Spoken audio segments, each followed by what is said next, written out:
দেখো আজকে আমরা আলোচনা করব প্লবতা এবং আর্কিমিডিসের নীতি নিয়ে।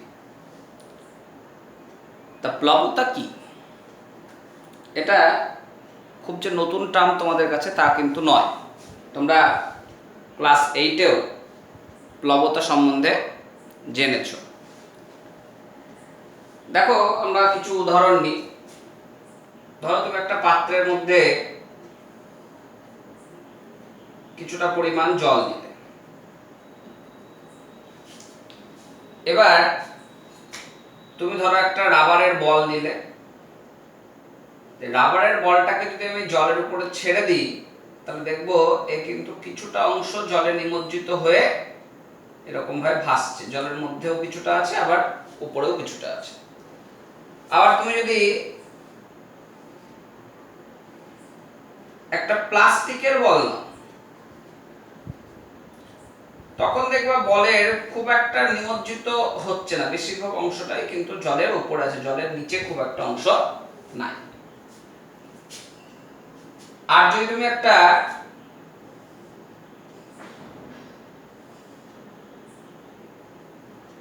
নিরেট লোহার বল নাও, তখন দেখবে বলটা কিন্তু এরকম ভাবে আস্তে আস্তে আস্তে আস্তে নিচে নেমে এসে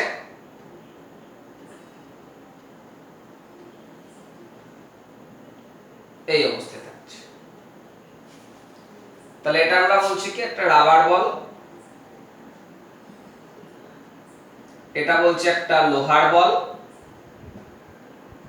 আর এটা হচ্ছে একটা প্লাস্টিক বল।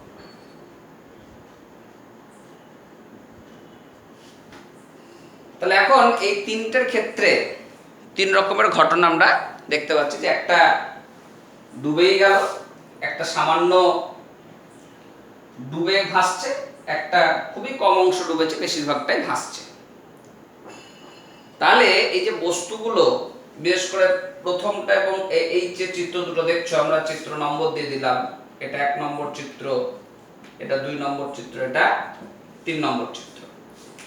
তাই এই 1 আর 2 নম্বর চিত্রে আমরা দেখছি কি বল দুটো ভাসছে। তাহলে ভাসার কারণ কি? আসলে যখনই বস্তুটাকে আমরা জলের উপরে রাখছি, জলের বিন্দুগুলো বস্তুটাকে একটা ওপরের ধারে বল প্রয়োগ করছে। এই ঊর্ধ্বমুখী বল যেটা কোনো বস্তুর উপর প্রযুক্ত হয়, সেটাকে আমরা বলবো বস্তুটার ওপরে এই প্রবাহীর প্লবতা। প্রবাহী মানে তোমরা জানো, তরল বা গ্যাসীয় পদার্থকে আমরা বলি প্রবাহী। এই তরল বা গ্যাসীয় পদার্থগুলো কোনো পদার্থকে যে ঊর্ধ্বমুখী বল প্রয়োগ করে, সেই ঊর্ধ্বমুখী বলটাকেই বলা হয় প্লবতা। তাহলে এখানে কি প্লবতা নাই? এখানেও প্লবতা আছে, কিন্তু প্লবতার মানটা তুলনামূলকভাবে এই বস্তুর ওজনের তুলনায় কম। আমরা ওজনটা পরে আসছি, ভাষণ নিমজ্জনে আসবো যখন।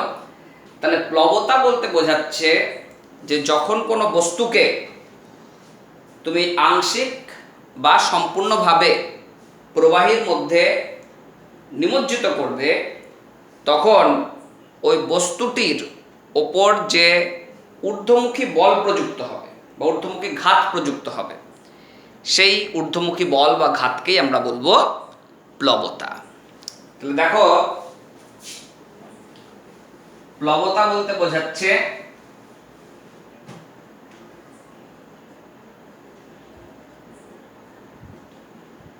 কোনো বস্তুকে আংশিক বা সম্পূর্ণ কোনো প্রবাহীর মধ্যে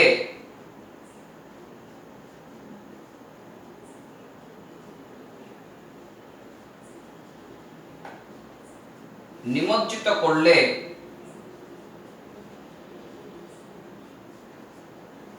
বস্তুটি ওই প্রবাহী দ্বারা যে ঊর্ধ্বমুখী ঘাত বা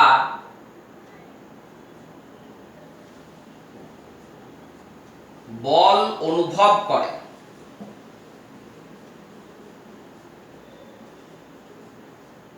তাকে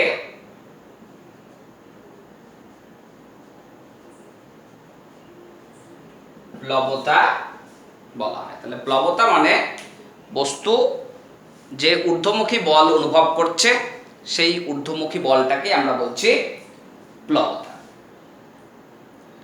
ধরো আমি একটা পরীক্ষা বলি,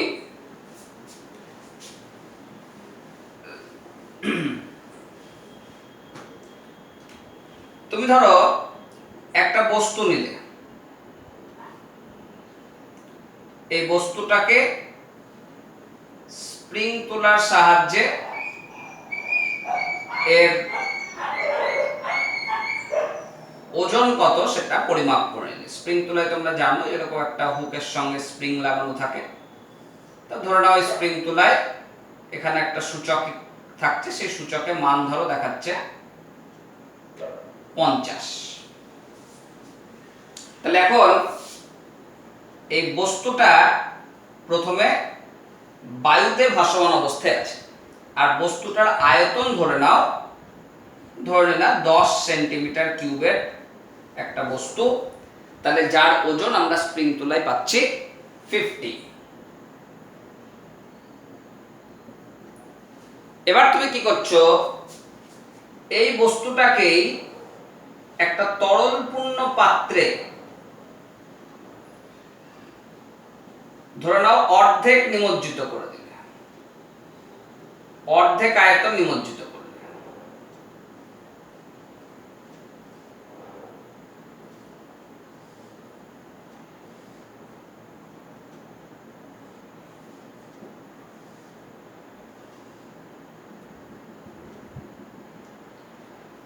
তার মানে উপরে আছে 5 সেন্টিমিটার কিউব আর জলের নিচে আছে বাকি 5 সেন্টিমিটার কিউব। তখন আমরা পাঠ দেখছি যখন অর্ধেক নিমজ্জিত হলো তখন 50-এর পরিবর্তে কিছুটা কমে গেল, দিয়ে ধরো এখানে পাঠ হয়ে গেল 45। আবার দেখো আমি ওই বস্তুটাকেই এবার সম্পূর্ণ নিমজ্জিত করে দিলাম।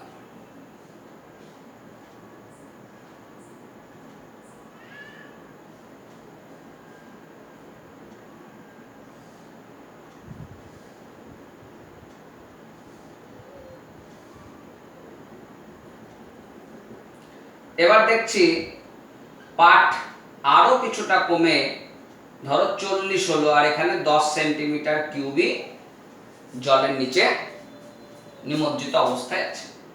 তখন এই পাঠ দেখছি 40 দেখাচ্ছে।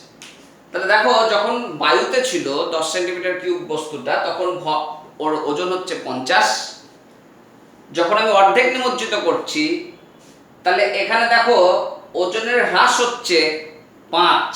তাহলে অর্ধেক নিমজ্জিত করেছি 5 সেন্টিমিটার কিউব, তার জন্য ওজন এখানটায় 5 একক হ্রাস পেল।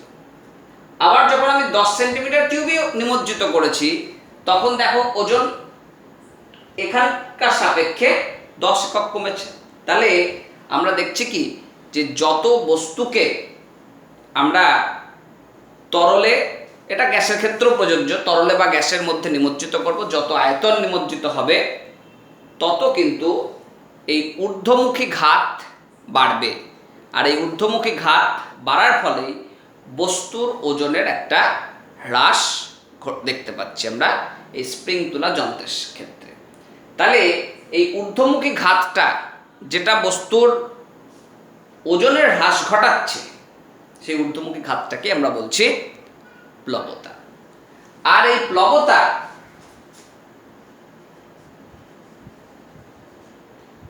এটাকে আমরা পরিমাপ করব ভি ডি ইন্টু জি এই রাশিমালা দিয়ে। তাহলে ভি হচ্ছে নিমজ্জিত বস্তুর আয়তন, ডি হচ্ছে তরলের বা গ্যাসের আয়তন, আর জি হচ্ছে অভিকর্ষজ ত্বরণ।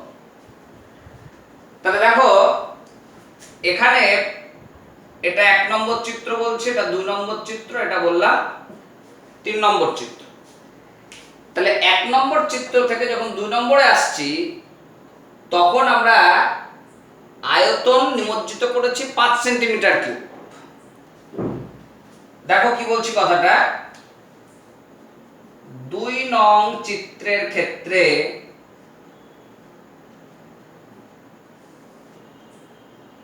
বস্তুর নিমজ্জিত অংশের আয়তন 5 সেন্টিমিটার কিউব। বস্তুর নিমজ্জিত অংশের আয়তন হচ্ছে 5 সেন্টিমিটার কিউব। আর এখানে আমরা তরল হিসাবে ব্যবহার করছি জল। তাহলে জলের ঘনত্ব আমরা জানি কি 1 গ্রাম পার সেন্টিমিটার কিউব বা 1 গ্রাম সেন্টিমিটার টু দি পাওয়ার -3। তাহলে এখন এই বস্তুটা যখন আংশিক নিমজ্জিত হলো, অর্ধেক নিমজ্জিত হলো, তখন ওজনের হ্রাস কতটা ঘটছে? তাহলে ওজনের হ্রাস সমান বলবো কি 5 × 1 × g, বা বলবো 5 গ্রাম ভার। তাহলে দেখো 50 থেকে হ্রাস পেয়ে হয়ে গেল 45। তাহলে 5 গ্রাম ভার ওজনের হ্রাস ঘটলো যখন আমি বস্তুটা অর্ধেক অর্থাৎ 5 সেন্টিমিটার কিউব নিমজ্জন করলাম। আর দেখো আমি যদি 3 নম্বর চিত্রে আসি,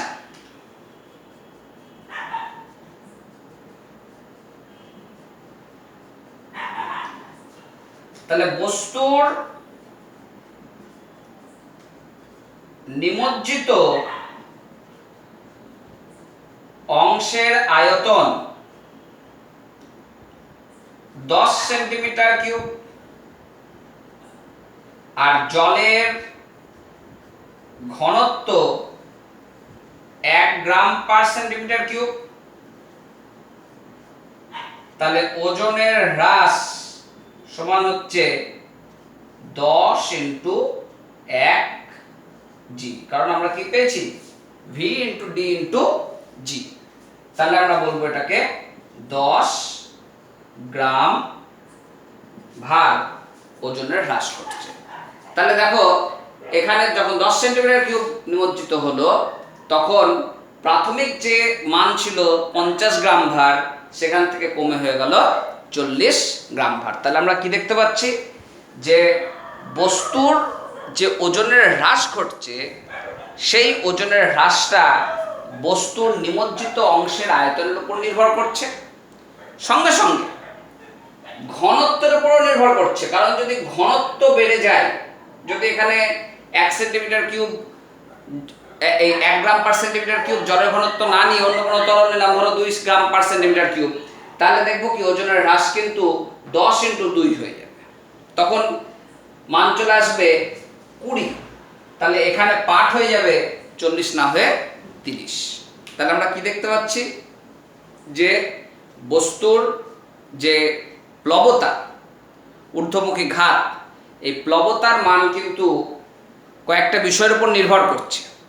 1 নম্বর কি, তার মধ্যে বস্তুর আয়তনের, নিমজ্জিত অংশের আয়তনের উপর নির্ভর করবে। 2 হচ্ছে তরলের ঘনত্বের উপর নির্ভর করছে, যে তরল বা যে গ্যাসীয় পদার্থের মধ্যে আমি নিমজ্জিত করছি তার ঘনত্বের উপর নির্ভর করছে। আর কি, যে স্থানে আছে সেই স্থানের অভিকর্ষজ ত্বরণের উপরেও নির্ভর করবে। তাহলে দেখো প্লবতা কোন কোন বিষয়ের উপর নির্ভর করে সেগুলো আমরা একটু জেনে নিই। তাহলে প্লবতা যে সমস্ত বিষয়ের ওপর নির্ভর করে, তাহলে এক হচ্ছে কি বস্তুর নিমজ্জিত অংশের আয়তন, দুই হচ্ছে যে প্রবাহীর মধ্যে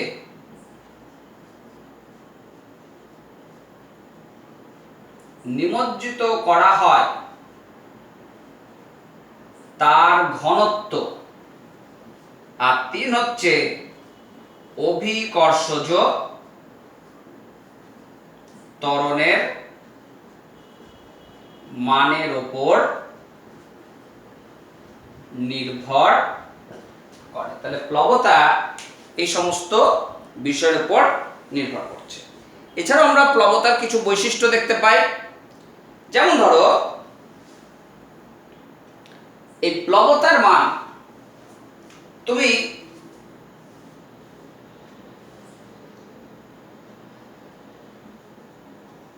শেষের চিত্রটার কথা ভাবো, একটা বস্তুকে তুমি এরকম জায়গায় নিমজ্জিত করে রাখলে যে তুমি পাঠ পেলে 40 মিটারে, পাঠ পেলে 40। আবার কি করছো, এবার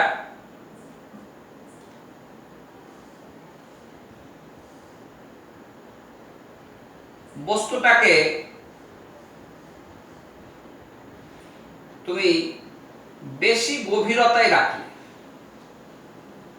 ওই একই বস্তুকে বেশি গভীরতায় রাখলে, তাহলেও তুমি স্কেলে পাঠ সেই দেখবে 40ই আসছে।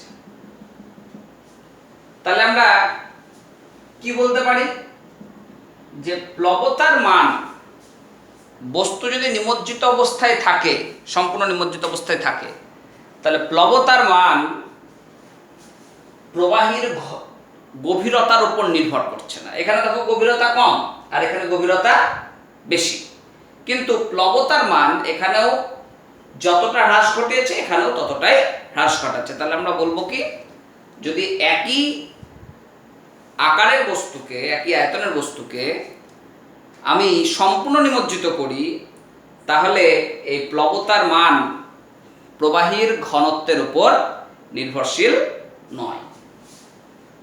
তাহলে আমরা প্লবতার বৈশিষ্ট্যের মধ্যে বলতে পারি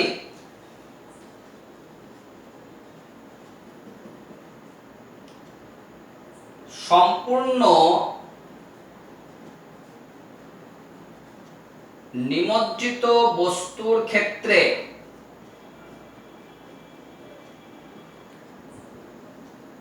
প্লবতার মান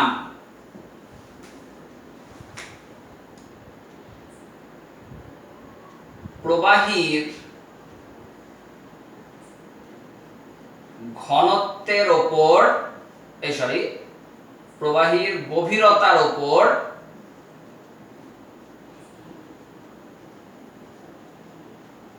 নির্ভর করে না। আর কি বলতে পারি যে প্লবতা সর্বদা ঊর্ধ্বমুখে ক্রিয়া করে, উপরের ধারে বস্তুকে তুলতে সাহায্য করে। প্লবতা সর্বদা ঊর্ধ্বমুখী হয়। আর কি বলতে পারি, যদি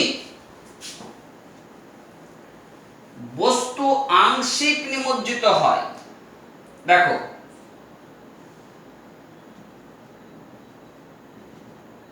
ধরো আমি এরকম একটা বস্তুকে আংশিক নিমজ্জিত করলাম,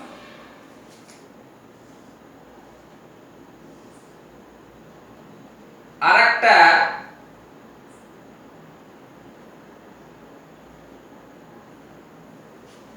এরকম বস্তুকে আংশিক নিমজ্জিত করলাম, মানে এই বস্তুটা একবার এই ধার দিয়ে ডুবিয়েছে, একবার উল্টো ধার দিয়ে ডুবিয়েছে, কিন্তু বস্তুটার আকৃতি সুষম নয়, অসম আকৃতি।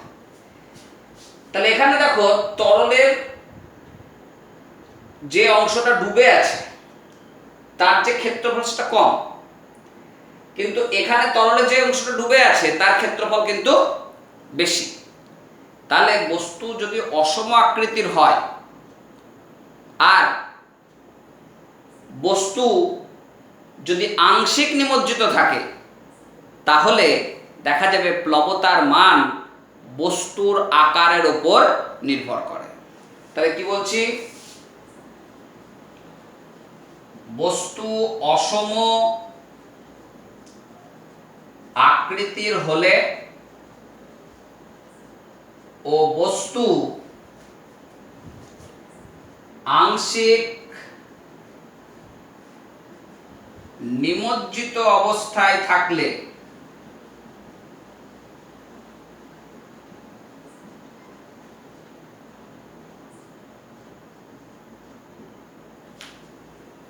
বস্তুর ওপর বা বস্তুর ওপর ক্রিয়াশীল প্লবতা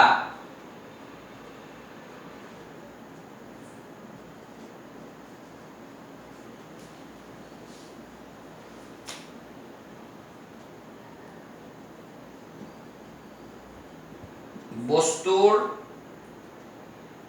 আকৃতির ওপর নির্ভরশীল।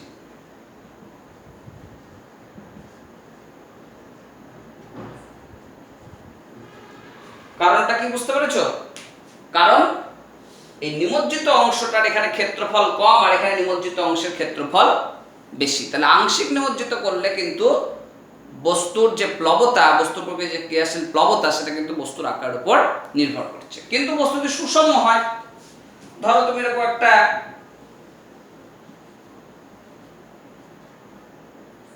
সুষম চোঙ নিলে, তো তুমি এই ধার থেকেই আংশিক ভাবে ডোবাও আর এই ধার থেকেই আংশিক ভাবে ডোবাও, তা বস্তুর তো সুষম আকৃতি, তাহলে প্লবতার মান কিন্তু সেক্ষেত্রে একই থাকবে। তাহলে সুষম বস্তুর ক্ষেত্রে বস্তুর যে প্লবতা সেটা কিন্তু বস্তুর আকৃতির উপর নির্ভর করছে না যখন আংশিক ডোবানো হচ্ছে, কিন্তু অসম বস্তু হলে বস্তুর যে প্লবতা সেটা কিন্তু বস্তুর আকৃতির উপর নির্ভর করবে। আর কি এই অসম বস্তুটাকে, এই অসম বস্তুটাকে যদি তুমি সম্পূর্ণ নিমজ্জিত করে দাও,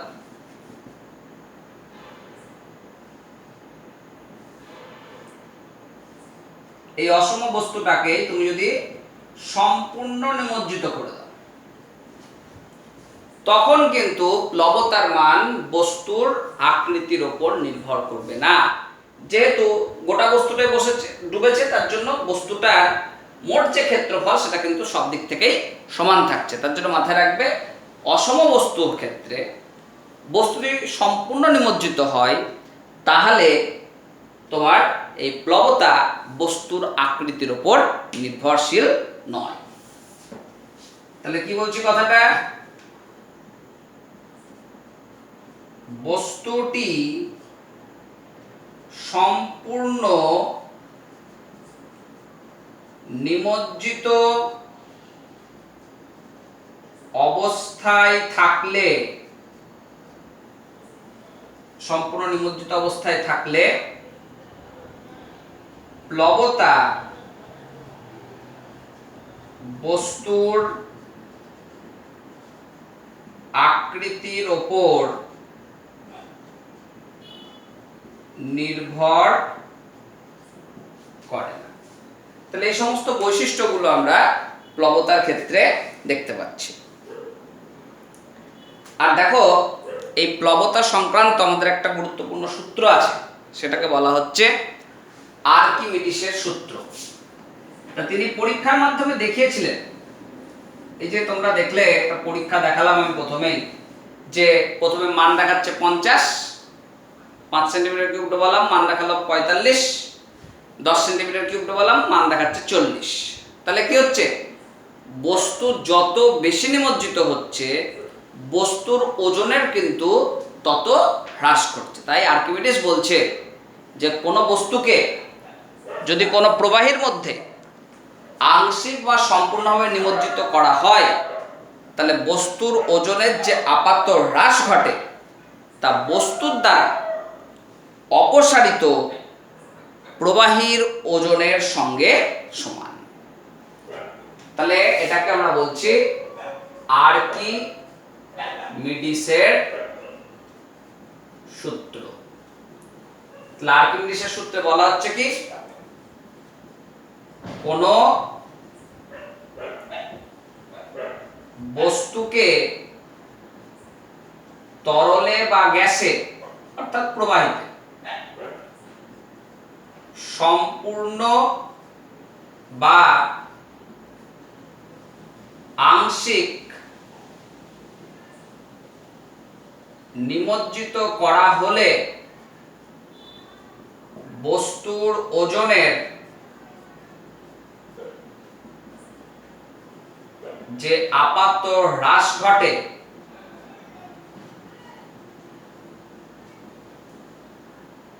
তা বস্তু দ্বারা অপসারিত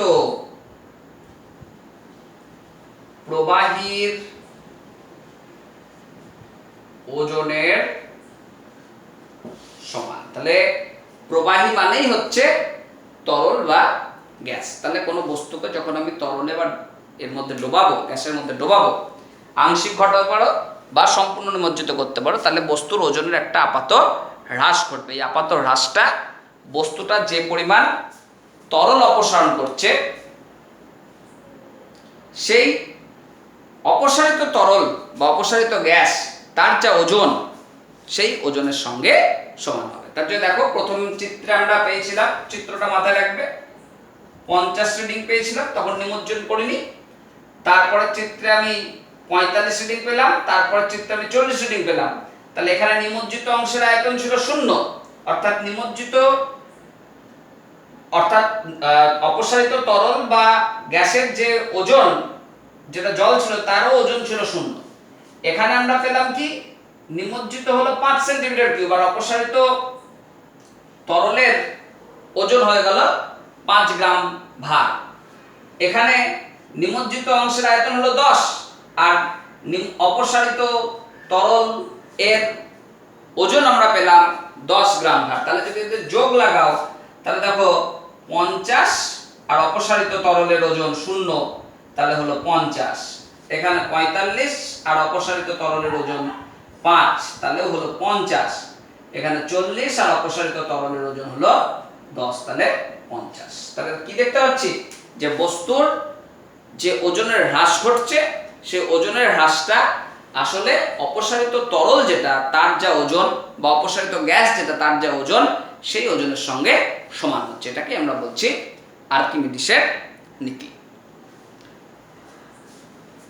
এখন এই প্লবতা এর সাহায্য নিয়ে আমরা বস্তুর ভাসন এবং নিমজ্জনের কিছু শর্ত আমরা দেখব। বস্তুর ভাসন ও নিমজ্জনের শর্ত। দেখো, কোন বস্তুকে যদি আমি কোনো প্রবাহের মধ্যে, ধরো নাও জল, আমরা এখানে সাধারণত জলই ব্যবহার করছি, এরকম একটা বস্তুকে জলের মধ্যে রেখে দিলাম, তাহলে বস্তুর তো একটা ওজন আছে, তোমরা জানো W = mg। তাহলে এটা ধরো নাও একটা m ভরের বস্তু, আর এখানে অভিকর্ষ ত্বরণের মান g। তাহলে এর যে ওজন, যেটা সে কাজ করবে কি নিচের দিকে, তাহলে এই নিচের ধারে একটা বল কাজ করছে, এটা হচ্ছে বস্তুর ওজন। আর এই তরলগুলো একে ওপরের ধারে ঠেলছে, তাহলে এই ওপরের ধারে যেটা ঠেলছে সেটা হচ্ছে প্লবতা। তাহলে এখানে একটা বস্তু ভাসবে না ডুববে, সেটা কিন্তু এই দুটো মানের উপরে নির্ভর করছে। এক হচ্ছে ওজন, আর 2 হচ্ছে প্লবতা। তাহলে ওজন যেটা নিচের ধারে কাজ করছে, ধরে নাও বস্তুর এই রকম একটা বিন্দু থেকে ওজনটা নিচের ধারে কাজ করছে, এটাকে বলা হচ্ছে বস্তুর ভর কেন্দ্র বা ভার কেন্দ্র, ভার কেন্দ্র। আর এই প্লবতাগুলো ধরে নাও এরকম একটা বিন্দু থেকে উপরের ধারে কাজ করছে, এটাকে আমরা বলছি প্লবতা কেন্দ্র। তা ভার কেন্দ্র সেটা কাজ করছে নিচের ধারে, আর প্লবতা কেন্দ্র সেটা কাজ করছে উপরের ধারে। তা এখন এই বস্তুর ওজন যেটা, সেটাকে আমরা প্রকাশ করছি W দিয়ে, আর প্লবতা যেটা সেটাকে আমরা প্রকাশ করছি W ড্যাশ দিয়ে। তা যদি দেখি Wটা বেশি W ড্যাশের তুলনায়, তাহলে কি হবে? বস্তু আস্তে আস্তে নিমজ্জিত হবে। আর যদি উল্টোটা হয় W ড্যাশটা বেশি Wর তুলনায়, তখন কি বস্তু ভাসবে। তাহলে যদি আমরা দেখি W greater than W dash, অর্থাৎ বস্তুর ওজন যেটা নিচের ধারে কাজ করছে সেটা বেশি ক্রিয়াশীল কার তুলনায়? ওজনের তুলনায়, তাহলে বলবো কি বস্তু নিমজ্জিত হবে, অর্থাৎ বস্তু ডুবে যাবে। আর যদি দেখি W less than W dash, অর্থাৎ ওজন যেটা কাজ করছে তার তুলনায় প্লবতা বেশি, তাহলে বলবো কি বস্তু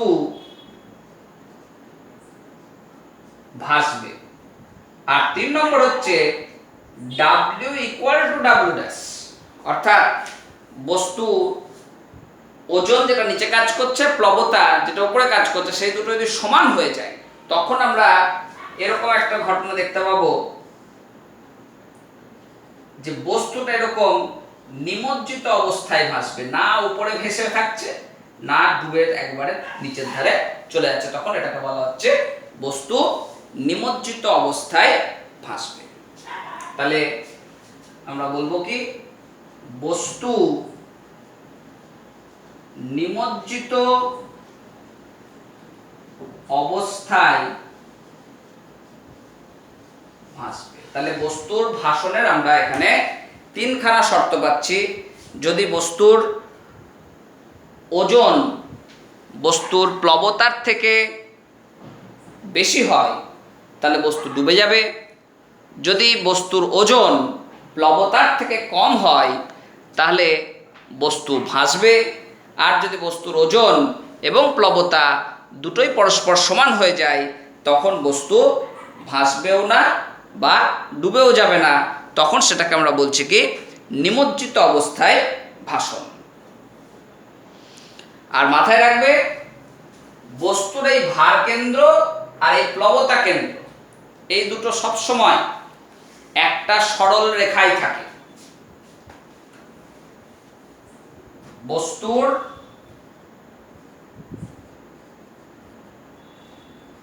ভার কেন্দ্র ও প্লবতা কেন্দ্র সর্বদা একই সরল রেখায় থাকে।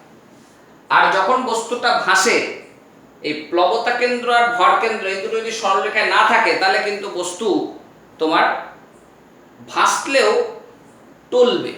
মানে কি, তুমি ধরো নৌকায় উঠলে, নৌকা তো ভাসছে আমরা জানি, তো যখন নৌকা ভাসছে, যখন নৌকা এগিয়ে যাচ্ছে, তখন কি হচ্ছে এই প্লবতা কেন্দ্র আর ভার কেন্দ্র সবসময় একই সরলরেখা বরাবর কাজ করছে, একটা নিচের ধারে কাজ করছে, একটা উপরের ধারে কাজ করছে, যে অবশ্যই প্লবতা বেশি বলে ভাসছে। কিন্তু ধরো নদীতে তুমি গেলে আর নদীতে তোমার ঝড় উঠলো, তাহলে কি হবে? নৌকা কাঁপতে শুরু করবে। কাঁপছে মানে কি, এই ভার কেন্দ্র প্লবতা কেন্দ্র এই দুটো কিন্তু একই সরল রেখায় থাকছে না। একই সরল রেখায় না থাকার জন্য বস্তু কিন্তু কাঁপতে শুরু করছে, নৌকা কাঁপতে শুরু করছে। এবার ধরো ঝড় জোরে চলে আসলো, তাহলে কি হবে? এই প্লবতা কেন্দ্র ভার কেন্দ্র এত দূরে দূরে চলে যাচ্ছে, তখন কিন্তু আর ওই নৌকা স্থিরভাবে ভাসতে পারবে না, তখন কাত হয়ে যাবে, অর্থাৎ উল্টে যাবে। বুঝতে পারলে তো? তাহলে বস্তু যখনই ভাসবে, সে কতটা ভাসছে, সম্পূর্ণ ভাসছে না আংশিক ভাসছে তার সেটা বলছি না, যখনই বস্তুটা ভাসবে তখন কিন্তু এই প্লবতা কেন্দ্র আর ভার কেন্দ্র এই দুটো সর্বদা একই সরলরেখায় থাকবে, তবেই সেটা সাম্যাবস্থায় ভাসবে। তাহলে এটাকে আমরা বলতে পারি বস্তুর ভাষণের সাম্যের শর্ত, বস্তুর ভাষণের সাম্যের শর্ত, এটা হচ্ছে এই অবস্থায় যদি থাকে তবেই বস্তু ভাসবে এবং সাম্যাবস্থায় ভাসবে। আর যদি দেখো ভারকেন্দ্র আর প্লবতা কেন্দ্র একই সরলরেখায় থাকছে না, যতক্ষণ না একই সরলরেখায় আসবে ততক্ষণ কিন্তু বস্তু ভাসলেও বস্তু তোমার সবসময় টলবে, মানে সোজাভাবে একবার স্থিরভাবে ভাসবে না। আর যখন এই ভারকেন্দ্র প্লবতা কেন্দ্র বেশি দূরে সরে যাবে, একই সরলরেখা থেকে বেশি দূরে সরে যাবে, তখন কিন্তু তোমার বস্তু কিন্তু আর ভাসমান অবস্থায় থাকবে না, বস্তু কাত হয়ে যাবে, অর্থাৎ সেক্ষেত্রে বস্তু ডুবে যাবে। বুঝতে পারলে? তা যাই হোক, তোমরা এই অংশটা পর্যন্ত ভালো করে পড়বে। এর পরের যে টপিক আছে সেটাই আমরা যাব, ঘনত্ব আপেক্ষিক গুরুত্ব। তার আগে আমরা এই যে লাস্ট ক্লাসগুলো যা আলোচনা হয়েছে সেগুলো থেকে বেশ কিছু প্রবলেম, ম্যাথমেটিক্যাল প্রবলেম তোমাদের প্র্যাকটিস করতে হবে, সেগুলো আমরা সামনে ক্লাসে একটু করে নেব। তোমরা এই তিনটে যে ক্লাস, সেই তিনটে ক্লাসকে ভালো করে রপ্ত করো।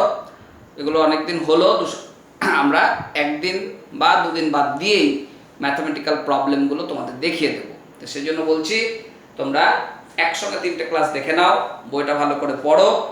এবার এখান থেকে কিছু প্রবলেম আমরা করে তারপরে বাকি অংশে যাব। বাকি অংশে আর কিন্তু খুব একটা প্রবলেম নাই, একবারে শেষের টপিকে আছে, সেটা হচ্ছে স্থিতিস্থাপকতা। তার আগে কোনো প্রবলেম মাঝে আর থাকবে না।